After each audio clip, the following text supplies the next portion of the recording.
नमस्ते, teacher education simplified channel में आपका स्वागत है। बीएड 2021-22 सीईटी के रिजल्ट डिक्लेयर हो चुके हैं।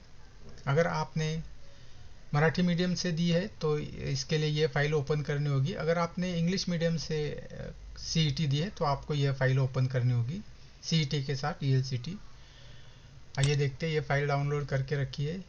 बीएड, सीईटी और ईएलसीटी को मिलाकर कितने कैंडिडेट आए थे और कितने कैंडिडेट क्वालिफाई हुए हैं।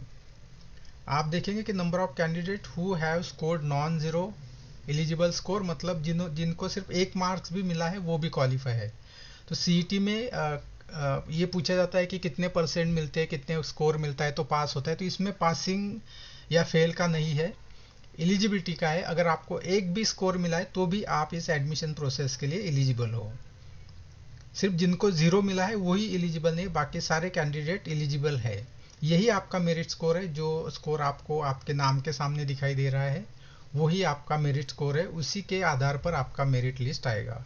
ये एलसीटी का है और ये सीईटी का है। ये दोनों फाइल आप पीडीएफ सर्च करके आपका नाम ढूंढ सकते हो, सीट नंबर ढूंढ सकते हो और आपके कितने स्कोर आए ये देख सकते हो। फिर से एक बार बता देता हूँ, पासिंग का परसेंटेज कुछ नहीं है। आपको सिर्फ 1 मार्क्स मिला है तो भी आप एलिजिबल हो। जितने ज़्यादा आपका स्कोर है उतना आपका मेरिट हाई रहेगा, क्योंकि एडमिशन के लिए मेरिट स्कोर सीईटी का स्कोर ही है। इसी के बेसिस पर आपको एडमिशन मिलने वाला है। अब आगे का शेड्यूल अभी डिक्लेयर नहीं हुआ है। अब आपको एक काम करना है कि आप साइट पर जाए, लॉगिन करें और अपना जो सीईटी स्कोर कार्ड है वो डाउनलोड करके रखिए, क्योंकि ये आगे बहुत बार लगने वाला है। सीईटी स्कोर कार्ड की सॉफ्ट कॉपी, हार्ड कॉपी आपको मेंटेन करनी है। ये जो साइट है आप देख सकते हो, जहाँ पर आपने सीईटी की सारी प्रोसेस की थी। इस साइट का काम सिर्फ सीईटी रिजल्ट डिक्लेयर होने तक ही है। इसके बाद जो आगे की एडमिशन प्रोसेस है उसके लिए आपको गवर्नमेंट की दूसरी साइट पर जाना होगा। ये वो साइट है जिसकी मैं लिंक डिस्क्रिप्शन में दे रहा हूँ। पूरे एडमिशन प्रोसेस जानने के लिए मेरे अलग से वीडियो है, आप उन्हें देखिए। फिर भी टेंटेटिवली बता देता हूँ कि आगे की प्रोसेस क्या होगी। आगे सीईटी स्कोर कार्ड डाउनलोड करने के बाद जब भी शेड्यूल डिक्लेयर होगा आपको यह साइट पर आकर CAP application for BEd admission के लिए अप्लाई करना होगा। यहाँ पर आपको रजिस्ट्रेशन करना होगा। कैप मतलब सेंट्रलाइज एडमिशन प्रोसेस। यहाँ पर आपको रजिस्टर करना होगा। अब क्योंकि शेड्यूल डिक्लेयर नहीं, इसलिए यहाँ पर कुछ भी नहीं लिखा है। आप देखेंगे कि ये सारे टैब्स है, ये ब्लैंक है। अब ये अंडर प्रोसेस है क्योंकि कोई शेड्यूल अभी डिक्लेयर नहीं हुआ है। ये जो फॉर कॉलेज ओनली रजिस्ट्रेशन लिखा है, ये कॉलेजेस के लिए। कॉलेजेस अपनी तरफ से इस एडमिशन प्रोसेस के लिए रजिस्ट्रेशन करते हैं। ये कॉलेजेस के लिए है, ये आपके लिए नहीं है, कैंडिडेट के लिए नहीं है। कैंडिडेट के लिए अभी कोई भी काम नहीं है। आपको सिर्फ आपका सीईटी का स्कोर का डाउनलोड करके रखना है और फिर आपको कुछ डॉक्यूमेंट्स भी रेडी करने हैं जो कि आपको इस साइट पर रजिस्ट्रेशन करने के लिए उनकी ज़रूरत पड़ेगी। तो आइए उनको भी देख लेते हैं कि कौन कौन से डॉक्यूमेंट की ज़रूरत पड़ने वाली है।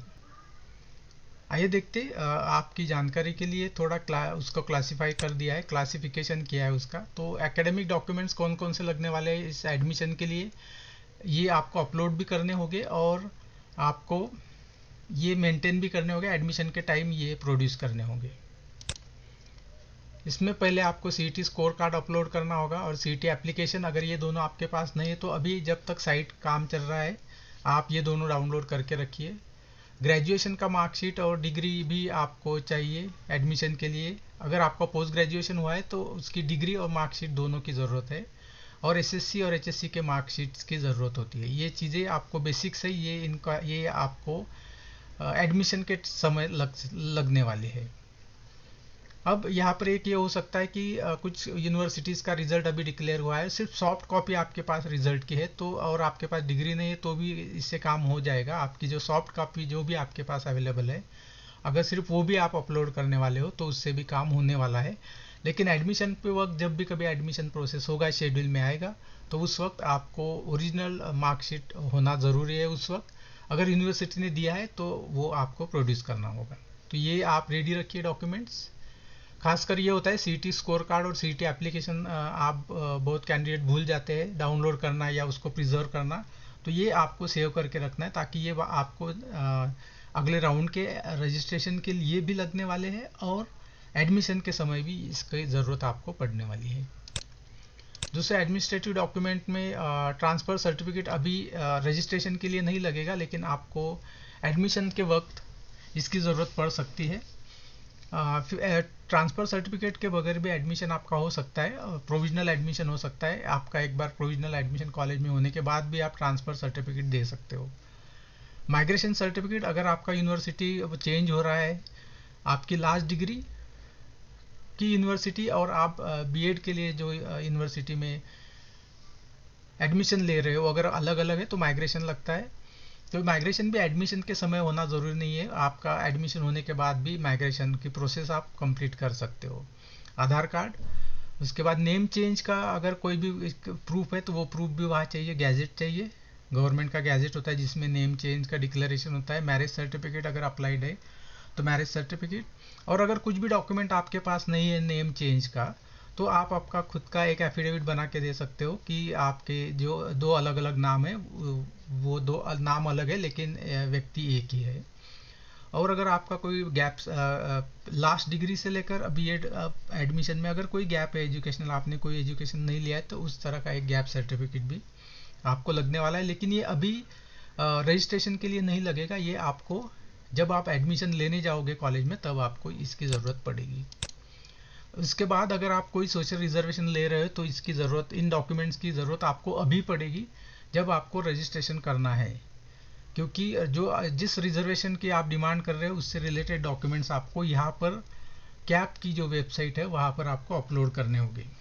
बर्थ प्लेस का प्रूफ, खासकर जो महाराष्ट्रियन कैंडिडेट है उनके लिए domicile certificate, leaving certificate, birth certificate, passport कोई भी हो जिसमें ये लिखा हो कि आपका बर्थ प्लेस कौन सा है, क्योंकि अगर आपका बर्थ प्लेस महाराष्ट्र में है तो ही आपको महाराष्ट्रियन कैंडिडेट होने का जो बेनिफिट है, रिजर्वेशन, वो आपको मिलेगा। अदरवाइज आप अगर आपका एजुकेशन अगर महाराष्ट्र से हुआ है लेकिन आप अगर आउट ऑफ महाराष्ट्र से बिलोंग करते हो तो आपको ये रिजर्वेशन नहीं मिलेगा। तो कोई भी डॉक्यूमेंट जिसमें बर्थ प्लेस लिखा हो बहुत ज़रूरी है। जो ओएमएस कैंडिडेट है Maharashtra, out of Maharashtra candidate, उनके लिए भी leaving certificate, birth certificate, passport कोई भी चाहिए जिसमें प्लेस ऑफ बर्थ का प्रूफ हो, ताकि ये पता चले कि इंडियन सिटीजन है, इसलिए ये बर्थ प्लेस का प्रूफ आपके लिए चाहिए। ये आपको अपलोड करना होगा। कास्ट सर्टिफिकेट और वैलिडिटी सर्टिफिकेट महाराष्ट्र कैंडिडेट के लिए कंपलसरी है। मान लीजिए आपके पास वैलिडिटी अभी नहीं है, अगर आप अप्लाई करते हो तो रिसीट अब इस वक्त चल सकता है जब आपको डॉक्यूमेंट अपलोड करने होते हैं, लेकिन एडमिशन के वक्त आपके पास वैलिडिटी होना ज़रूरी है, रिसीट पर एडमिशन नहीं होता है, तो ये ध्यान में रखिए। उसके बाद पर्सन विद डिसेबिलिटीज़ के लिए जो सिविल सर्जन का सर्टिफिकेट है, अगर उसका रिजर्वेशन तो आप उसको भी, वो डॉक्यूमेंट्स आपको अपलोड करने होंगे। नॉन क्रिमिलियर सर्टिफिकेट जिनके लिए लागू है वो कर सकते हैं। नॉन सर्टिफिकेट जो नॉन क्रिमिलियर सर्टिफिकेट है वो वैलिड होना चाहिए, इस साल के लिए भी वैलिड होना चाहिए। वहाँ पर डेट आप देख सकते हो, वहाँ पर डेट होती है, तो वैलिड नॉन क्रिमिलियर सर्टिफिकेट होना चाहिए। या फिर माइनॉरिटी सर्टिफिकेट होता है, या फिर इस तरह के कोई भी रिजर्वेशन आप ले रहे हो तो उसके डॉक्यूमेंट्स आपके पास होने ज़रूरी है। इसमें से कौन कौन से डॉक्यूमेंट आपको अपलोड करने हैं, इसकी जो लिस्ट है ये जब ब्रोशर आ जाएगा तब आपको पता चल जाएगा। बीएड कैप राउंड की इस साइट पर आपको इंफॉर्मेशन ब्रोशर आएगा, वहाँ पर पूरे शेड्यूल दिया होगा, कब आपको कौन सी प्रोसेस करनी है। यूज़र मैनुअल आएगा होगा कि किस तरह से आपको 1 बाय 1 डॉक्यूमेंट अपलोड करने हैं या क्या प्रोसेस है। फ़ोटो, सिग्नेचर सारी आपको यहाँ पर मिल जाएगी, और उससे रिलेटेड जो भी गवर्नमेंट के सर्कुलर्स आपको इस साइट पर मिल जाएगा। तो कुल मिलाकर सीईटी का रिज़ल्ट, सीईटी से अप्लाई करने तक, रिज़ल्ट करने तक यह साइट है जहाँ पर अब आपने ऑलरेडी रजिस्ट्रेशन करके रखा है, यहीं पे आपको रिज़ल्ट मिला है बीएड सीईटी का। ये सीईटी स्कोर तक है, और उसके बाद एडमिशन के लिए, कैप राउंड के लिए, सेंट्रलाइज एडमिशन प्रोसेस के लिए इस साइट पर आपको रजिस्ट्रेशन करना होगा। अभी शेड्यूल नहीं आया है, इसलिए यहाँ पर कोई टैब नहीं है कैंडिडेट रजिस्ट्रेशन का। जब शेड्यूल आ जाएगा तो शेड्यूल के बाद आपको और सारी चीज़ें यहाँ पर देखने को मिल सकती है। ये डैशबोर्ड पर आप सारी चीज़ें बार बार देखोगे, कितने रजिस्ट्रेशन हुए हैं, कितने एप्लीकेशन लॉक हुए हैं, ये सारा डेटा आपको इस साइट पर मिल जाएगा। तो ये आपके लिए बहुत ज़रूरी है कि आप इस साइट को रेगुलरली विजिट करें, ताकि जब भी शेड्यूल डिक्लेयर हो तो आप इसके ज़रिए आपकी आगे की जो एडमिशन प्रोसेस है वो पूरी कर सके। मेरी तरफ से आपको ढेर सारी शुभकामनाएं।